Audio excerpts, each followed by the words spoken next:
And thankfully, as with most Omegaverse titles, alphas are built very broad and muscular. That is no different here. So we end up with lots of muscles and big eggplants all over the place. Hi, welcome back to my channel. Today, we'll be discussing Define the Relationship by Flona. And this review is thanks in part to those of you who took part in my poll. This was the winner of the poll, Omegaverse, Alpha and Alpha, Modern Day Nobility. If you'd like to help decide what gets reviewed next, go ahead and subscribe, get your BL Library card for the BL Library, and be on the lookout for my community posts with the polls. Before we get started, there will be spoilers, so if you don't want to be spoiled on this manhwa, go ahead and click off now. No worries, I'll catch you next time. For those of you who decide to stick around, let's go over some content warnings. There may be references to sexism, slut-shaming, BDSM, anorgasmia, social gap, power imbalance, classism, sex work, invasion of privacy, strained familial relationships, forced medicine, mental illness, mentions of kidnapping, death, disordered eating, insomnia, self-deprecation, arranged marriage, not between the main couple, manipulation, perceived cheating, not between the main couple, terrorism, child neglect, child abandonment, and mentions of male pregnancy, as these things do appear in the manhwa. But if that's good with you, let's go and get started.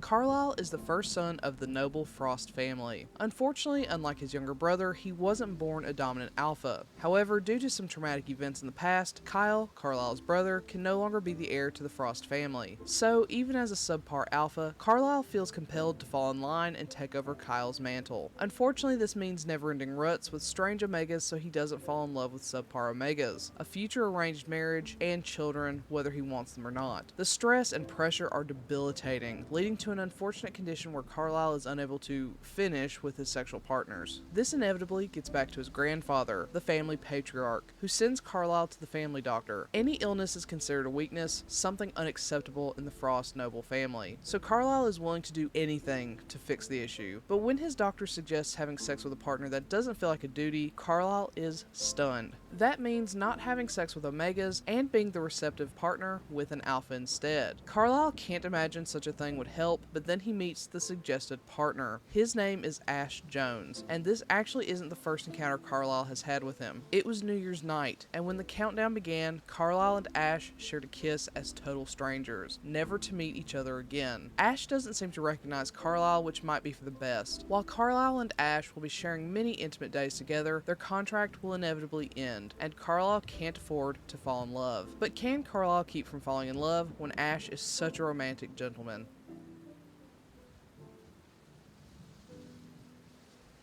To start with, this is beautiful. The art is very clean and expressive, partly because their eyes are ginormous. They say eyes are the windows to the soul, and I'd say that's a bit deceptive in this series. Carlisle has uniquely diamond-shaped pupils. I'm sure it's simply because of his bloodline, but it gives him a reptilian or feline look, which I think is fitting for his cold and aloof exterior. He appears untouchable and uncaring, when deep down he probably cares more than anyone else. I love the dichotomy his design creates between who he is perceived to be and who he is inside. This isn't limited to Carlisle, as Ash's pupils are also somewhat deceptive. I think this is why Ash seems so creepy to me in some panels. He's supposed to be this charismatic and extroverted character, but I never did trust him. Despite having these big open eyes with rounder pupils, he comes off as much more manipulative than the open person he's perceived to be. While the eyes may typically be the windows to the soul, here they act more like shades, hiding the true selves behind them. As a quick side note, of the two, Carlisle is much sexier than Ash, but maybe you already guessed that from my prior comments on Ash and his creepiness. Still, both of them are hot men, so it's hard to complain about either of them when they're tumbling in bed. I also adore bulky, beefy men in my BL, and thankfully, as with most Omegaverse titles, alphas are built very broad and muscular. That is no different here. So we end up with lots of muscles and big eggplants all over the place, which is very satisfying. This has some of the hottest and most desperate sex scenes out there, and it's a joy to see them. With such a clean and expressive art style, this smut is top tier. Carlisle is surprisingly sweet and whiny in bed, and he's very innocent thanks in part to how serious and gullible he is. It's very cute.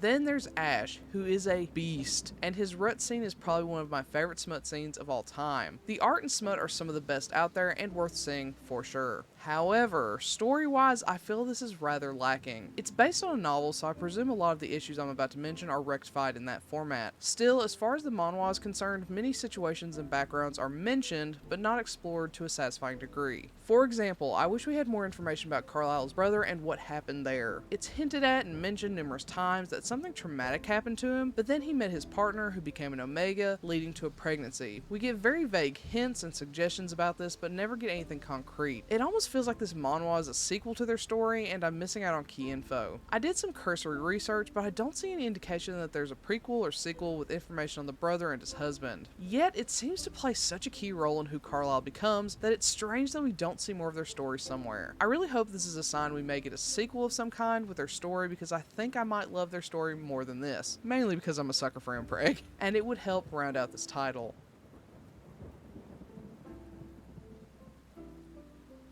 With all that being said, this is very pretty and equally titillating. I adore Omegaverse, and though this doesn't have some of my favorite elements like Omegas and Impreg, it's always a fun time in this universe. The story is very superficial, which is disappointing, and though Ash is portrayed as a fluffy romantic green flag, there is something about him that just creeps me out. But I adore Carlisle and his character. If you love Omegaverse, I'd say this is worth a read, but you might feel wanting by the end. Thankfully, there's plenty of sexy smut to satisfy you in other ways. So, have you read to find the relationship? If so, what do you think? Do you agree with my assessment? Do you not? Let me know in comment below. Otherwise, I'll catch you next time. Bye!